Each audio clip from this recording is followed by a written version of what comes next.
My second point, I guess, is I agree very much with your, the factors causing the crisis and propagating it. I think there's one, though, which relates to Bhagwan's point. There's one important incentive problem that what I think is important to add to the picture, which is the incentive problems on the buying side of these securities.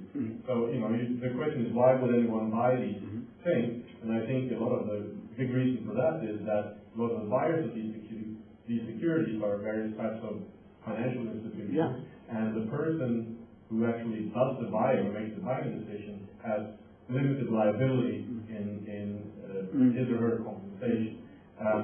So there is, the residual claimants to this become, the ultimate owners, and a big part, as we've seen, the government. Okay, and then, to control this system, I guess we have the regulator that's supposed to sort of control this incentive problem in financial institutions, but which clearly couldn't keep up with the new developments in the market.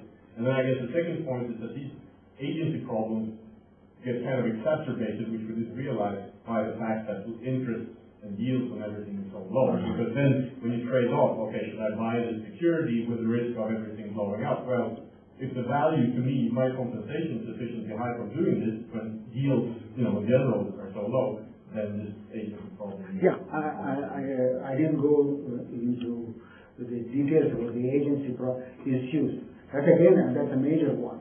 But I think the point I want to make is to attribute it all to, like Peter seems to be doing, it's all because of screwed up the government policy would be inappropriate. I think what was happening was innovation was taking place at a fairly rapid rate compared to earlier periods, quiet periods, and the capacity both at the individual agent level, participants in the market level, to understand, assess the products that were being put out at the individual level was not keeping up, and regulatory level also that was not keeping up. And that was my concern about Basel II, for example. To say it assumed that the individual banks had the reasonable capacity to do the risk adjustment, and even at that time it was clear even some of the major banks didn't have a good stress tested models to be able to assess the risk assessment capability. Regulators didn't have either. And imagine with a short time series, stress testing itself is a iffy proposition. Yeah. Well, you're raising a rather deep question. Now, the credit is the fuel that has kept us growing. Okay. Whether it is, let's think of it that way.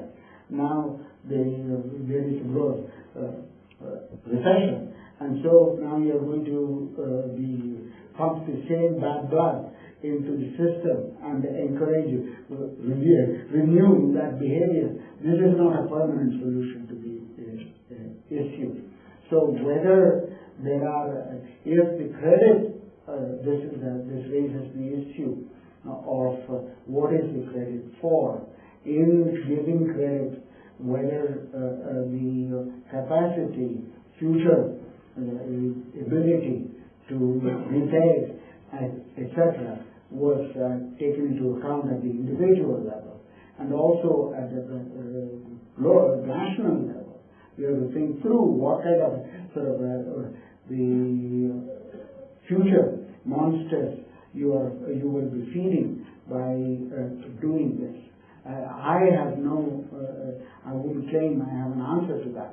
So that I see that risk. Yeah.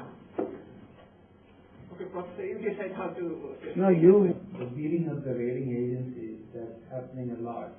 It seems misplaced because we know in the past that rating agencies were never good. And you look at the corporate bonds, the market completely ignored what raters were saying in the first place. So the idea was that, if raters now poor, just some, people who don't have good models, markets seem to have corrected for it. I think we need there was some other failure. It's Pierre referred to that. Market wasn't able to correct for it because the agency problem of that created these huge price bubbles, and there was to some extent some limits to arbitrage that wasn't correcting it back. So I think it was a failure of the market in some sense because the prices were so gigantic that the limits to arbitrage wasn't able to correct it. But I would hesitate to say that it's rating agencies, because if rating agencies could do it once, they can do it again. And I think markets are much more strong than a few people sitting in their rooms writing down models that don't work. I would only say I don't dispute the way you characterize the situation, but I would say that the investors like pension funds and others, they didn't do their own analysis in investing in these securities. They went by the analysis presumably done by the rating agencies before they gave AAA, etc. to those. Now, if there was due diligence to be able to, for these people to do, they have to have an independent, the methodology, independent model, independent whatever, to be able to say whether they should go by the advice of the rating agencies or whether they should modify it somewhat. And I don't want to anthropomorphize the market. Market meaning what? The way you use the term. So if you think in terms of market participants, so there is a heterogeneous set of market participants. Some are more informed, more tuned up, more capable, and others are not. To what extent the composition of the market participants varies and how that influences the market outcome is itself. You said the arbitrage opportunities, and I agree with you. So if it is a perfectly functioning market, idealization is that all the arbitraging opportunities have been arbitraged away. Right? There is no potential for further arbitrage. That's a crude way of describing the efficient market hypothesis. And if you didn't, that was an ideal even in the best of circumstances.